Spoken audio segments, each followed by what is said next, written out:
47 souls. That's what he claimed. 47 men pulled from the edge of death in a single night. But when Corporal James Henley returned from the war, no one believed him. Not the military, not his family, not even the men whose lives he swore he'd saved. For 40 years, he carried that night like a stone in his chest. The year was 1969. The place was a valley in Vietnam whose name has been scrubbed from most official records. Intelligence called it Zone Echo 7, but the soldiers who survived it had another name, the Corridor of Ghosts.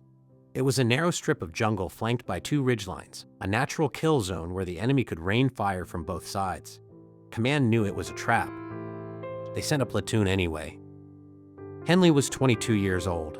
He'd been a medic for 8 months. He'd seen blood before, seen men cry for their mothers, seen the light go out of young eyes. But nothing had prepared him for what was waiting in that valley. The ambush began at 0347 hours. No warning. Just the sudden eruption of machine gun fire tearing through the darkness like 1,000 angry hornets. Henley hit the ground as the first man fell, then the second, then a dozen more, their screams swallowed by the roar of gunfire and explosions. Mortar shells turned the jungle floor into a nightmare of dirt and blood and shattered bone. But here's what the official report never mentioned. The radio operator was killed in the first 30 seconds. The lieutenant took shrapnel to the throat 2 minutes later. The sergeant, a man who'd survived 2 tours, was blown apart by a grenade before he could even give an order. In less than 5 minutes, the entire command structure was gone. And Corporal Henley, a medic who'd never fired his weapon in combat, became the highest-ranking survivor. Imagine this. You're lying in the mud, your ears ringing, the smell of gunpowder so thick you can taste it. Around you, men are screaming. Some are calling for help. Others are already silent. The enemy fire is relentless, coming from every direction, and you know that if you stand up, you're dead. What would you do? Henley stood up. He didn't think about it. Didn't calculate the odds. He just moved. His hands found the first wounded man, a private named Kowalski, 19 years old, gut shot, already pale as paper. Henley pressed gauze into the wound, tied it tight, dragged him behind a fallen tree. Then he went back. The second man had taken a round through the shoulder. The third had lost half his foot. The fourth was unconscious, bleeding from a head wound, and Henley had to slap him awake just to keep him from slipping into shock. Every time he moved, bullets chewed up the ground around him. Every time he stopped, another man screamed for help. There was no backup, no air support, no extraction. The rest of the battalion was 3 miles away, pinned down by their own firefight. The radio was destroyed. The officers were dead. And the enemy knew exactly where they were. Henley kept moving. He ran between wounded men like a ghost, his medical bag slung over one shoulder, his hands slick with blood. He used his belt as a tourniquet, tore his own shirt into bandages, carried men twice his size across open ground while bullets whipped past his head, and all the while, the valley burned. Here's where the story takes a turn that nobody saw coming. One of the wounded soldiers, a specialist named Marcus Tiller, had been carrying a camera. Not a military-issue camera, but a small personal one, a gift from his girlfriend back home. Tiller was a photographer before the war. He'd been documenting the platoon for weeks, sneaking shots when officers weren't looking. When the ambush hit, Tiller took 3 rounds to the leg. He was bleeding out fast. His femoral artery nicked, maybe 2 minutes from death. Henley found him sprawled against a rock, still clutching that camera like it was the only thing keeping him alive. Henley saved him, clamped the artery, stopped the bleeding, dragged him into cover. And Tiller, half delirious from blood loss, did something that would change everything 40 years later. He kept shooting. Even as Henley worked on other men, even as explosions lit up the jungle, Tiller, shaking, barely conscious, clicked the shutter.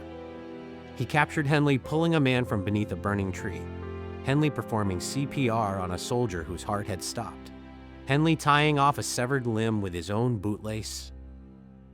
73 photos, taken in the chaos of the worst night of their lives. But when the survivors were evacuated at dawn, Tiller's camera was lost, dropped somewhere in the mud and blood and ash. And without it, there was no proof of what had happened. The military didn't deny that Henley had saved lives. They just didn't believe the number. 47 men, in one night, by one medic under sustained enemy fire. It sounded like a movie, like propaganda, like the kind of story a traumatized soldier might invent to make sense of the horror. The official report credited Henley with assisting wounded personnel under combat conditions. He received a Bronze Star, a handshake, a thank you for your service, but no Medal of Honor. No recognition, no record of the 47. Some of the men he saved tried to speak up. They wrote letters, filed statements, but memories were hazy. The night had been so chaotic, so dark, that nobody could confirm exactly how many had been saved or by whom.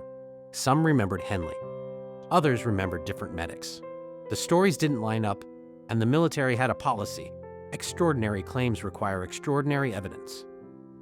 Henley had no evidence.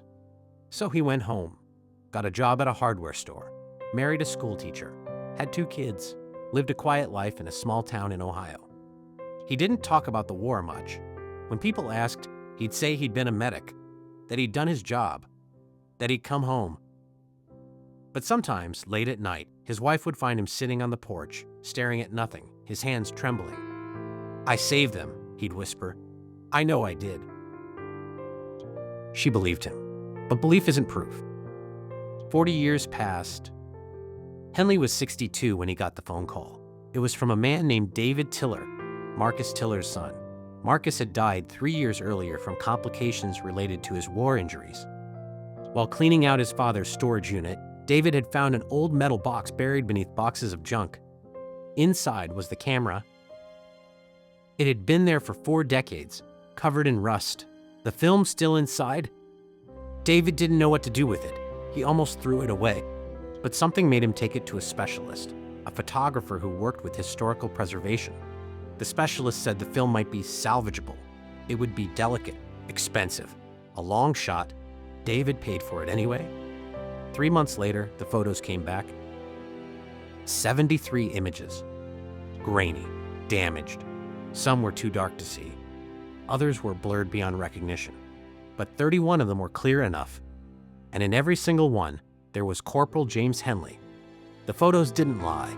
They showed Henley moving through hell itself. In one image, he's crouched over a soldier, his hands inside the man's chest, performing a desperate field surgery by the light of a burning jeep. In another, he's carrying 2 wounded men at once, one over each shoulder, his face streaked with blood and dirt. There's a photo of him tying a tourniquet with his teeth, a photo of him breathing air into a man's lungs, a photo of him dragging someone through water while gunfire kicks up splashes around them. But the most powerful image is the last one. It shows Henley sitting against a tree at dawn, his uniform soaked in blood, his hands shaking, surrounded by wounded men. Some are unconscious.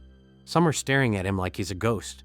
And in the bottom corner of the frame, barely visible, someone had scratched a number into the negative with a knife. David Tiller didn't know what to do with the photos at first.